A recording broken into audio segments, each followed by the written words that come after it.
Trump just issued devastating blow to trans soldiers with what he's forcing all to do within 6 months. Last month, President Trump tweeted that transgenders would no longer be accepted into the military. This tweet caused a huge disturbance in the force that had liberals around the country disintegrate into a full-on meltdown. Many on the left were hoping that Trump was just blowing hot air, but that was hardly the case.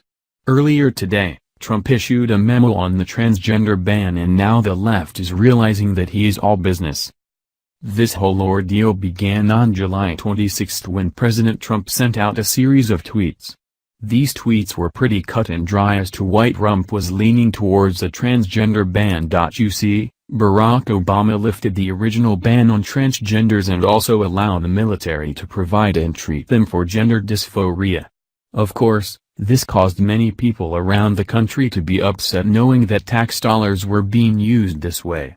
In all honesty, the condition can be rather costly and also requires the patient to be on medication for the rest of their lives. It only makes sense that when someone is considering joining the military that they are in top physical shape, and truthfully, transgenders are not. So, Trump made an executive decision to re-implement the transgender ban and liberals are furious. However, while those on the left are busy spewing half-truths concerning this ban, here is what is really happening. President Trump's memo to Defense Secretary Jim Mattis asks him to consider a service member's deployability when deciding whether to eject them from the military. Okay, sounds reasonable, right? It is, and here is what must be considered. Is the service member unable to serve in a war zone or take part in training or serve on a ship for months? If the answer to those questions is yes, then they must go. At the moment the administration has not set the criteria completely, but you can bet the left is already preparing for a meltdown. Here is more from Fox News. The White House is expected to send guidance to the Pentagon in coming days on how to implement a new administration ban on transgender people in the military, issuing a policy that will allow Defense Secretary Jim Mattis to consider a service member's ability to deploy in deciding whether to kick them out of the military. The White House memo also directs the Pentagon to deny admittance to transgender individuals and to stop spending on medical treatment regimens for those currently serving, according to U.S. officials familiar with the document.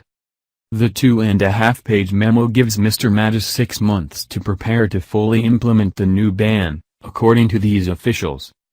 Mr. Mattis under the new policy is expected to consider deployability the ability to serve in a war zone, participate in exercises or live for months on a ship, as the primary legal means to decide whether to separate service members from the military, the officials said. The policy was announced by President Donald Trump in a series of tweets on July 26, which effectively reinstated a ban on open transgender service that had been lifted the year before, under former President Barack Obama, in a move that also provided for military medical care for the condition known as gender dysphoria. Gender dysphoria is a condition that many professional associations have said requires medical treatment.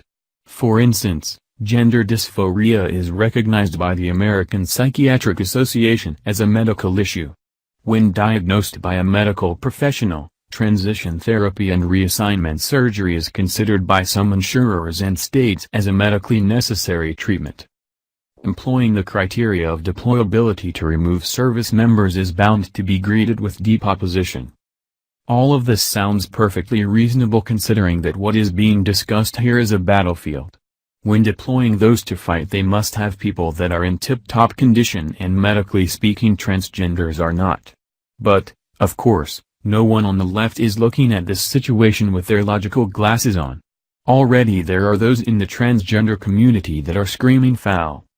Sue Fulton, who is the former president of Sparta and also advocates for LGBT individuals to be allowed to serve openly, had this to say. Transgender people are just as deployable as other service members.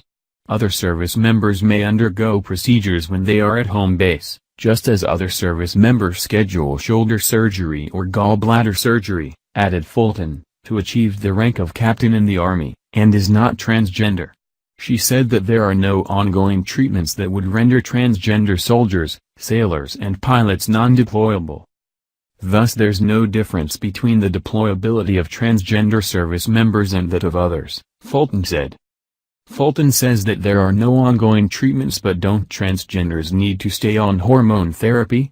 Of course, they do, and that is not going to happen if the soldier is somewhere where they can't get those medications. The last thing our brave men and women need is to worry about a transgender person having hormonal imbalances in war. There are plenty of other ways to serve your country, but this is just not one, and there is nothing wrong with that.